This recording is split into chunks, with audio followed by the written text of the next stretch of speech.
What's up, guys? Today I want to talk a little bit about the next gen consoles, the PS5, the next Xbox One X series, whatever they call it, they're going to call it, and a couple of things that I've already talked about before.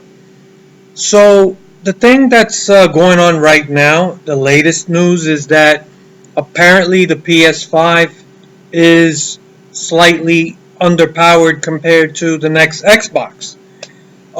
It comes down to what they call teraflops. Now, I'm not an expert on this stuff, but I guess that is a measurement of how much power or computing power these consoles are going to have.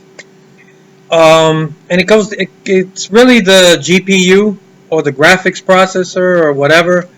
And the PS5, supposedly, the rumor is it's going to be around 9.2 teraflops.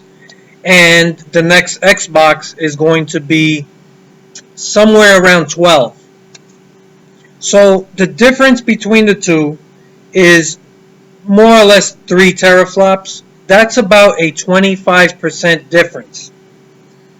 So what does this mean? And like I've said before, I'm not an expert, but I have a few thoughts about this. First and foremost, I think, and from all the research I've done and plus the experience that I've had with these consoles, I think that first of all, I'm going to talk about some of the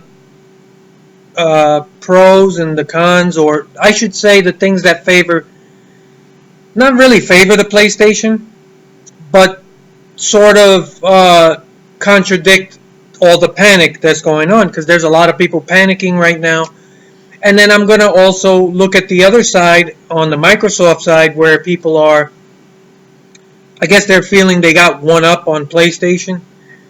And I'll pretty much let you know where I stand in the big scheme of things. So, on the side of PlayStation, I would say that just from past experience, I think that this may not be as big a deal as a lot of people are making it out to be.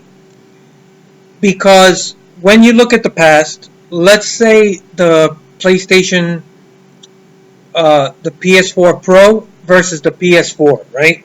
What's the difference between them in terms of teraflops, right?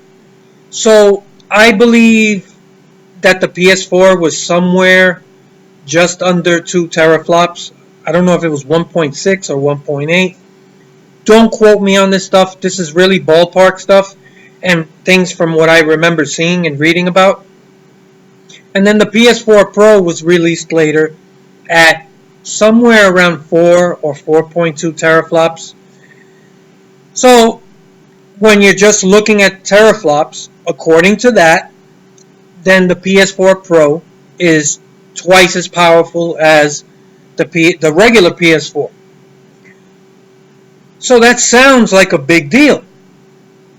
But when you really just look at the consoles themselves, I have a PS4 Pro. I had a PS4. I've played on both. And I'm being as honest as I can be. I don't notice a big difference between the two consoles.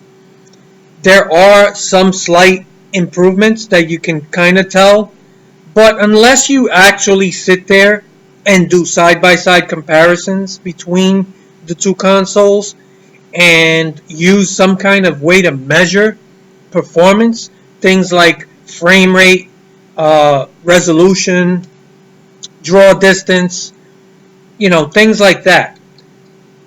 Unless you actually measure that stuff in a real precise way, I don't think that just sitting and playing, you notice a big difference. And I'll be honest, the PS4 Pro did not substantially improve my gaming experience compared to the PS4. And that's just an opinion. I'm not saying it didn't make any difference, but I didn't notice, not a huge noticeable difference, right? And according to just teraflop, looking at how many teraflops each system has, you would expect a huge improvement with the PS4 Pro. And I just don't think it's something you can measure just by seat of the pants, playing the games, and just by eyesight. And I know there's people out there that are going to say, oh, you're crazy. I notice a big difference. I'm not here to argue about that. I'm just saying that the difference in the upgrade wasn't as noticeable as I thought it should have been. Then you look at the Xbox One X, which is right now today the most powerful console. With that console, there are tangible differences. There are games actually running at 4K. And it is technically the most powerful console on the market today. And that, I believe, is about 6 teraflops. So that's about 2 teraflops more than a PS4 Pro. The differences between a PS4 Pro and an Xbox One X, I think, are a little more noticeable. Okay? So I could see that level of improvement a little bit more. So basically what I'm trying to say is, just because on paper you see that one console has a certain amount of teraflops over another one, it's not going to automatically mean that it's a better performing console. It just means that the potential, I guess, to squeeze a little something here, a little something there. And like I said before, when you really get down and really, like with a magnifying glass, really look at every detail and measure every frame rate, yeah, there are differences, but I just think for the most part, the teraflop thing, I think, is a little bit exaggerated, right? So that's my point, really, for PlayStation guys like myself. I wouldn't panic about the 9 teraflops versus 12. I don't think that you're going to notice that big of a difference between the two consoles. In fact, everything else in terms of architecture is almost identical, right? There are going to be differences here and there, optimizing certain things. So there's that, right? Now, on the side of Microsoft, there are people that are going to be, you got bragging rights. At the end of the day, this whole teraflop thing that's been around now for a couple of years, because I'll be honest, I would say maybe 3-4 years ago, or even right after this current generation of consoles was released, there wasn't that much that I heard about teraflops, right? You heard about other things, but this whole teraflop thing, at least in terms of just discussing and things that you see and hear on social media or just in the gaming industry, teraflops is not something that's been in the consciousness of gamers for a long time, right? This is relatively new. So at the end of that is kind of a big thing now. And in all fairness to Microsoft, they do have bragging rights. At the end of the day, when it comes to marketing, when people look at the two consoles, that's going to be what people talk about. It's not going to be anything else. It's going to be, well, this one has 12 teraflops, this one has 9. This one must be better. So whether or not there is as big a difference, or maybe not, like, I don't think it's going to be that big of a difference. Maybe I'm wrong. I'm not here to tell you with 100% certainty either way. I'm just saying that doesn't necessarily mean that Microsoft's games are just going to look and run better automatically. I don't really feel that way for the reasons I stated. But when you look at marketing, like I said, when you're looking at cars and one car has 100 horsepower more than the other car and it costs a little more, right? You're going to consider that because, hey, I want that just knowing that exists. And I got like a cheaper model. It's just something about humans, just the way we are, that you're going to want that. And you're like, I kind of settled for less. And that's always in the back of your mind.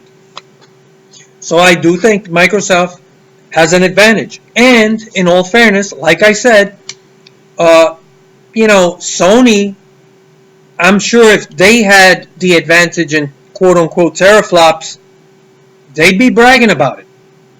So now that Microsoft has that advantage, hey, you can't try to downplay it. I'm sure they will, but at the end of the day, that's 3 teraflops, and 3 teraflops, that's around 25% boost above Sony in terms of, I guess, computing power or whatever it is.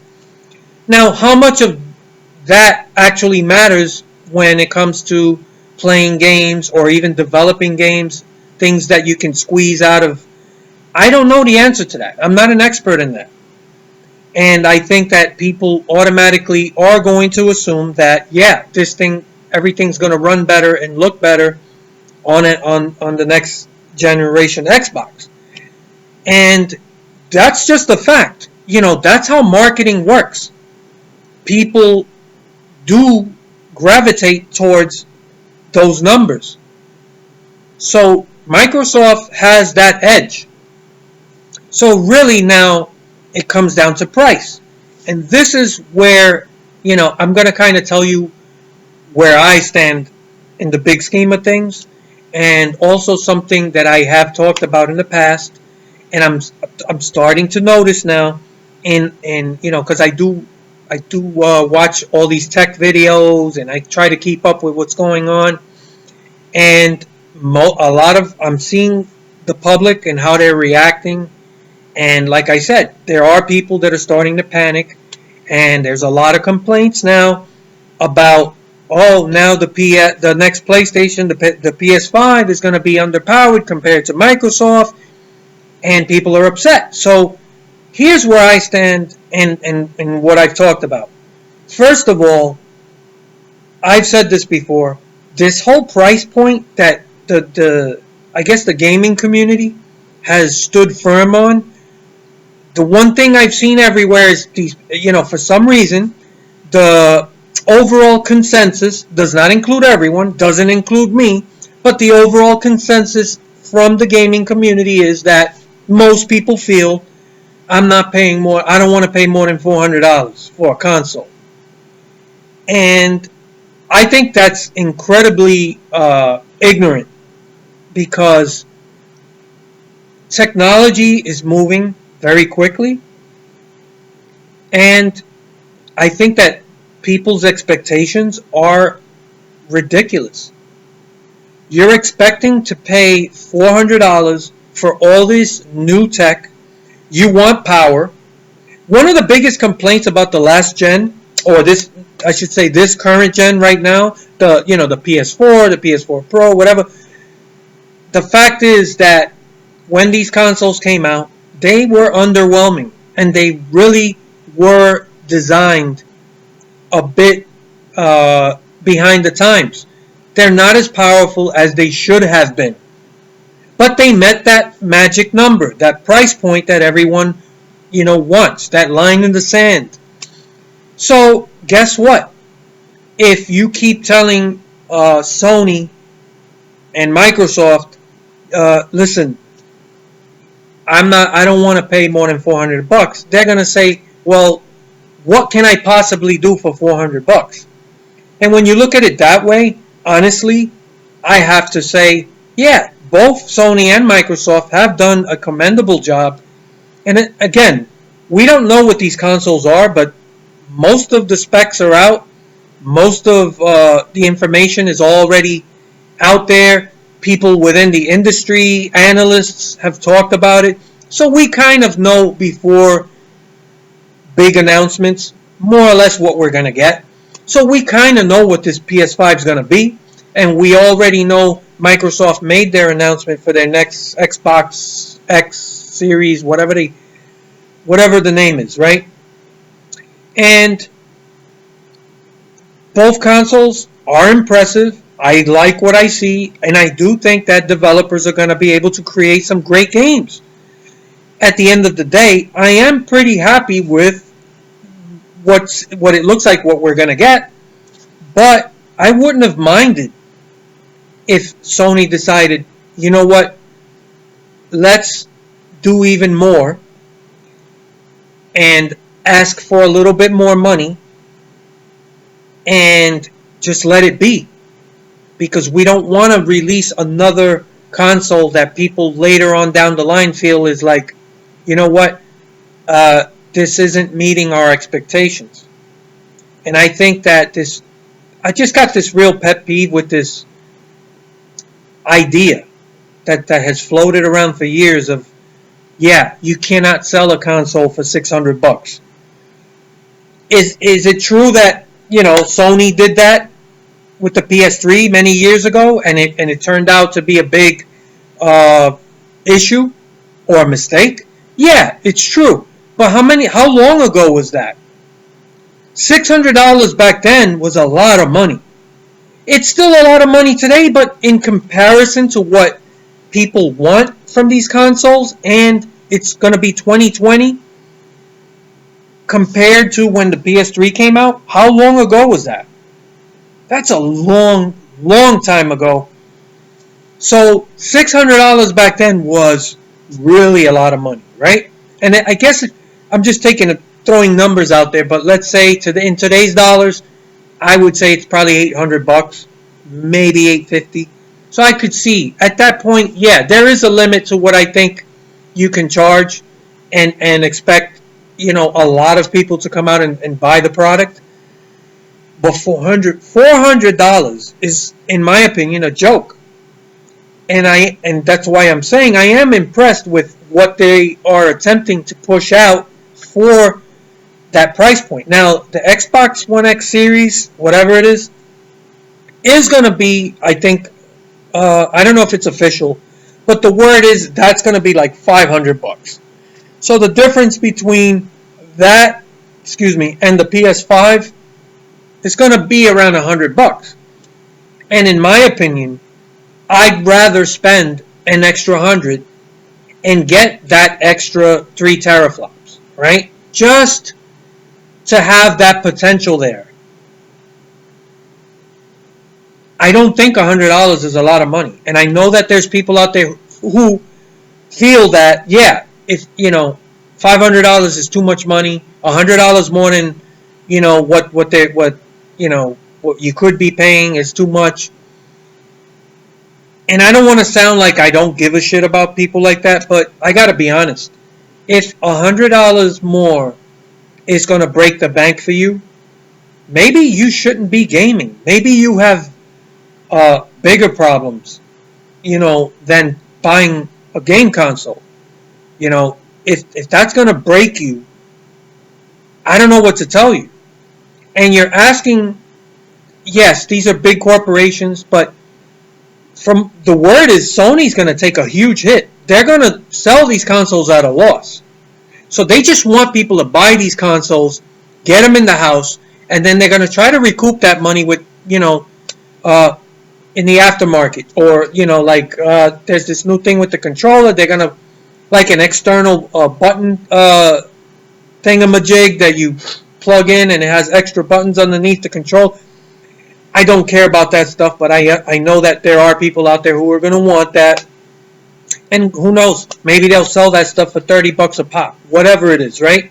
And they'll start recouping some money that way. But even then, those things cost money to make and manufacture. So it's not like free money. They still have to work for it. I guess hoping that people, pay for the subscription to play online, things like that, that somehow that money's going to come. I just think that asking Sony to put themselves in a position to have to sell a product at a loss just because you have this unreasonable expectation to pay $400 for a console that you want to perform. You can't have it both ways. If you want more performance, you have to pay for that. I'd rather pay a little extra. I'd rather not cheap out. And again, the PS5 does sound like it's going to be powerful enough.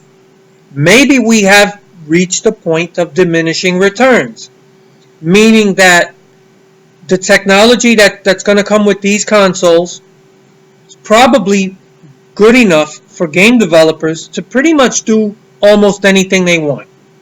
So they're talking about 4K, 60 frames, pretty much on lock, which I think is perfect. Some games will probably run at 120. I mean, I've heard a lot of stuff. This is the other thing that's kind of bothering me about this that I'm seeing with Sony.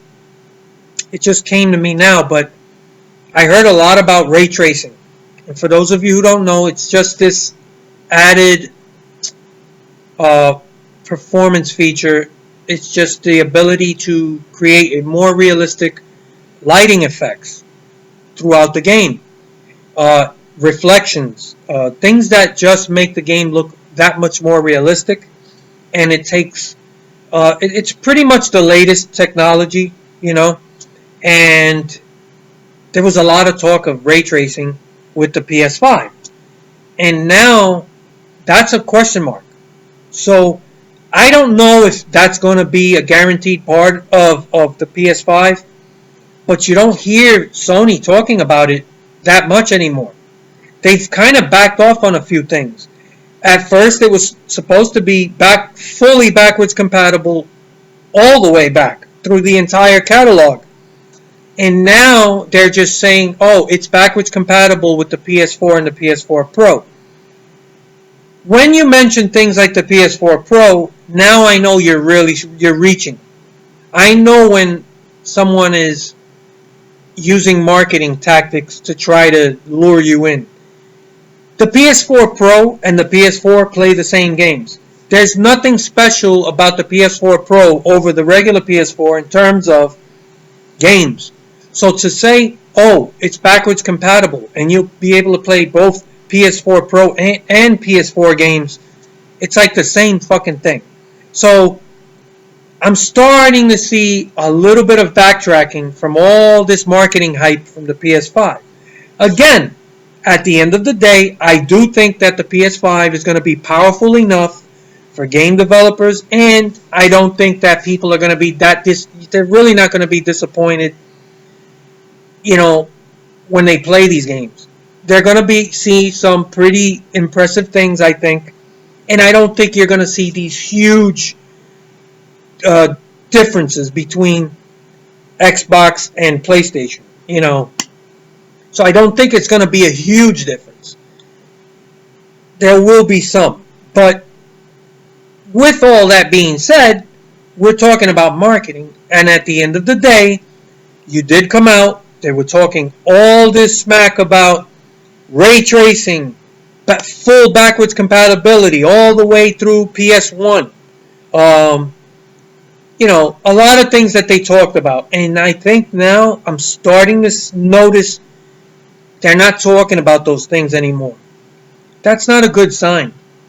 And I guarantee you that all of this is related to this price point.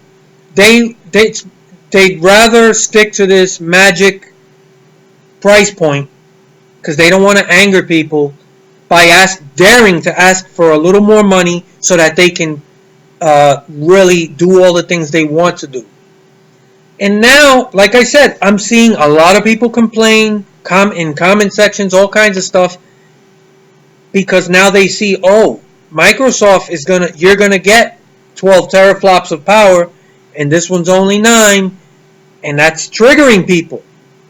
And to those people, I'm saying, how many of you have bitched and moaned about maintaining that magic price point? And that's what you get. And this is why I've talked about this before, and I said, I don't understand why people are dead set on only paying chicken feed for a console that you expect to perform in the way that they want it to perform. You can't have it both ways. And like I've said before, People stand online, sleep on sidewalks to buy the next iPhone. And they'll spend $800, $900, $1,000 for a phone that's barely noticeably more improved than the last generation. And yeah, I've seen people defend that, and oh yeah, but you're really kind of trading in your phone, and there's a big, it's not, you're not really paying the full cost. Doesn't matter. The point is that if you're willing to spend that kind of money for a fucking phone, okay, at the end of the day, all these phones do the same thing. They run almost the same apps. They all have really good cameras, right? So what is it that you're really upgrading? But people are willing to do it. But you're not willing to spend an extra $150, $200 for a console that's supposed to last you 5-6 years at least? I don't get it. I don't get it. And that mentality is really, that's where I stand.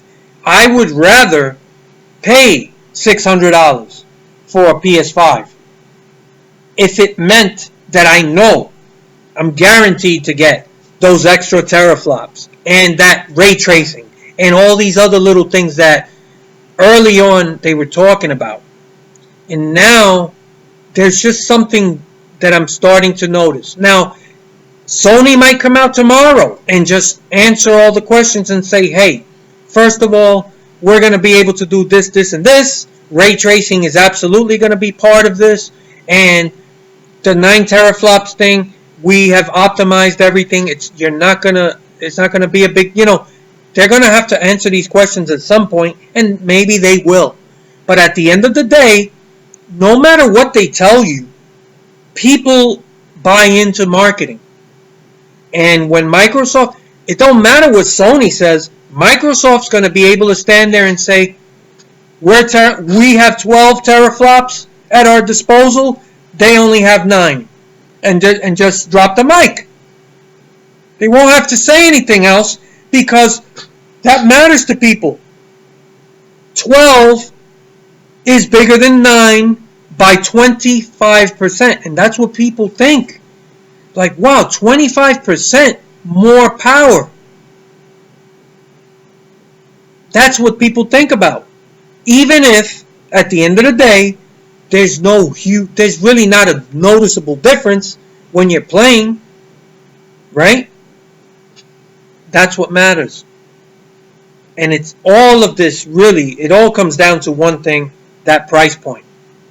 So, Microsoft's going to ask for an extra $100, and I don't think a lot of people are going to complain. They're going to, if you're a Microsoft guy, you're going to say, I know I'm going to have 12 teraflops. So, I'm good. I don't know. Now, in the Sony side, you got people that they're happy about the price, but they're still complaining about the teraflops. So, that's pretty much what I have to say about this subject. Those are my thoughts. It's just one of those things that always has, it's always bothered me. This expectation, to me, that's ridiculous. That you're going to get a next generation console that's as powerful and capable of all of these, modern day performance, but you only want to pay $400. I mean, even if you're looking at PCs, even for $400 might get you just a graphics card. And it's not going to get you a top-of-the-line graphics card. It's going to get you some low-end or maybe somewhere between low-end and middle-of-the-road graphics card. And that's it. So you're getting a whole entire console that's optimized to run these games and look good. And, oh, no, I don't want to pay more than $400. I'm just surprised that Sony has decided to, I understand why.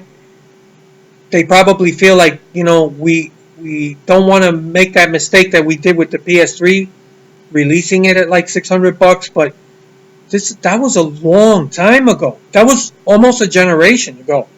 Uh, we're talking a PS5 now. I don't know.